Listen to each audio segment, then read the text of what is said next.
entramos en confianza para tocar temas difíciles de una manera fácil. Investigación en Rivadavia Agro. De la mano de Sofía Celasco. Bienvenidos a Entre Nos.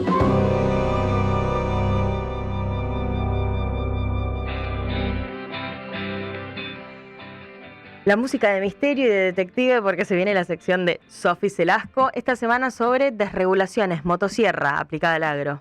Correcto, no hay mucho que investigar ahí porque es de público conocimiento lo que viene pasando, de hecho lo charlamos, son cosas que ya charlamos acá y yo en realidad ayer me reía porque le debería haber puesto los desreguladores cabeza dura, ¿no? Porque en realidad es una columna sobre una insistencia, en este caso vamos a hablar, lo decíamos al principio, como un semáforo de la motosierra, una desregulación que avanza, otra que no avanza tanto, pero digamos que tiene la curiosidad de que vuelve sobre lo que el Congreso ya había dicho, bueno, no, sobre esto no, y bueno, el gobierno vuelve a avanzar. En primer lugar, arranco, como decía al principio del programa, con el Instituto Nacional de Vitivinicultura, del que ya hablamos también acá, porque hubo un decreto previo, te acordarás vos, Caro, el decreto que metía al INTI, que metía a otros organismos, también se hablaba del INTA en ese momento, el decreto, si no me acuerdo mal, es el 460 y algo.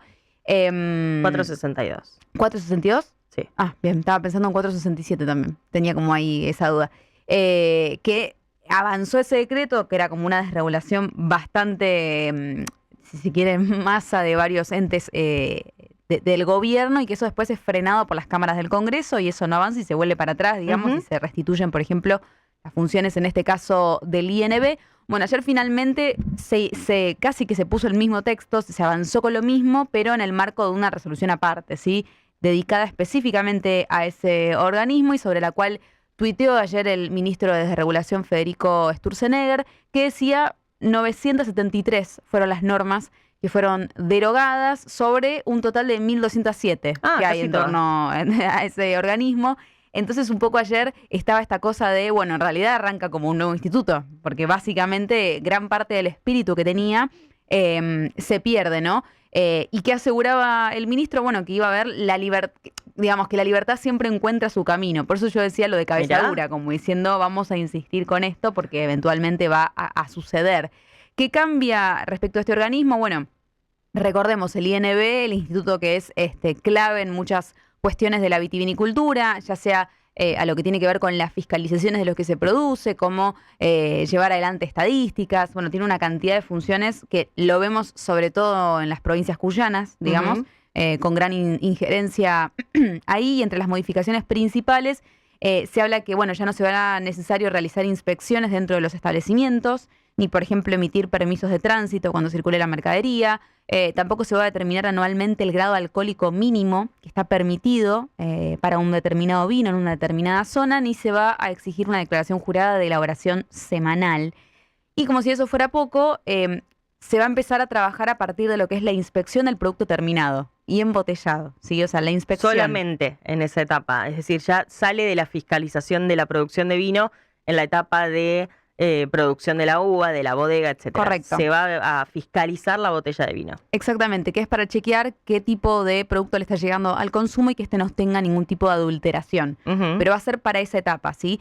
Y si bien se van a seguir expidiendo certificaciones para la exportación, no te van a exigir desde el instituto una trazabilidad, ni certificación de origen, ni de varietal. Eso pasa a ser optativo. Si vos lo requerís porque tenés un mercado que sabes que valora eso, lo puedes tramitar, más no es obligatorio. En concreto, una luz verde para esto que avance. Y yo te decía, Caro, me había llegado un mensaje hace un rato, porque cuando mencioné lo del INB, alguien mandó y lo quiero leer, que es alguien que marcaba dudas que hay al respecto de esto.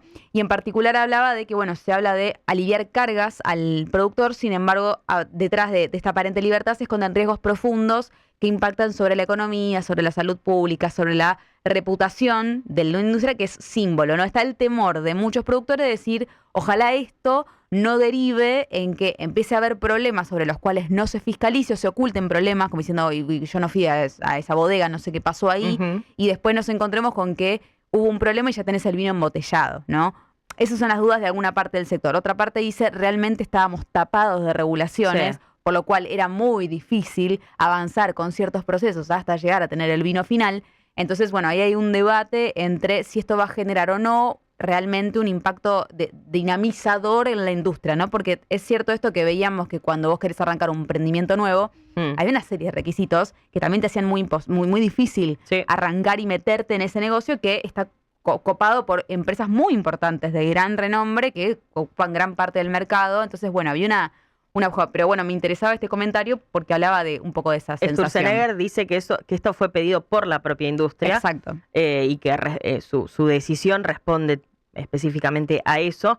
Y claro, hay recuerdos de algunos casos de contaminación de vinos o de distintos productos alterados o mal elegidos en los años 90 que trajeron muchos problemas. Sin embargo, mientras la fiscalización a la botella llegue bien, mientras esa fiscalización sea correcta, no habría riesgos. Por eso, me parece que hay que ver realmente cómo impacta esto. Lo que sí es cierto es, bueno, no juguemos con una reputación, no nos comamos un lío y hay que ver finalmente cuál es la voz de esas que vos decís, habló con Sturzenegger, que primó, ¿no? Si la de los grandes productores, la de los pequeños, hay ahí una puja, siempre la hubo, lo hemos charlado acá también en algún otro entre nos, que tiene que ver con la concentración dentro de un negocio. Sí, es un sector en crisis justamente ahora. Exactamente, así que en concreto, luz verde para la motosierra, si se quiere en ese sentido, de 973 normas, pasamos, de las 1.207 que había en total, 973 fueron derogadas. Y del otro que quiero hablar también es de una modificación, pero esta vez en torno al rubro del cáñamo industrial, porque también esta semana el gobierno avanzó sobre otro rubro, en particular sobre la ARICAME, que es la Agencia Reguladora de la Industria del Cáñamo y el Cannabis Medicinal, que también... institutos, agencias y organismos que hay, es impresionante. Correcto, que también había quedado metida en ese decreto que mencionamos, el 462. En ese momento también se había comendado que se le intentara disolver, ¿no? Que avancemos con la disolución de esa agencia, que había nacido un poco... Entiendo en el gobierno anterior, en torno a la ley, cuando finalmente se sanciona el tema de permitir la producción de cáñamo para proyectos industriales, pero también para lo que es investigación medicinal, bueno, era como quién va a otorgar estos permisos, estas licencias de los proyectos, cómo velamos que estos proyectos sean serios, que se concreten en tiempo y forma. Bueno, ahí entraba en juego la ARICAME. ¿Qué se argumentó en ese momento con ese decreto para disolver esta agencia? Bueno, que tenía una estructura desproporcionada respecto a sus empleados y que aparte no se distinguía suficientemente los distintos usos y productos, que se iban a derivar de la planta de cannabis sativa, que en realidad es el nombre genérico. Después se distinguía entre si era medicinal o de cáñamo. Siempre hablamos con bajo contenido psicoactivo, no estamos hablando de ningún tipo de uso recreacional, no al menos en lo contenido en esta norma.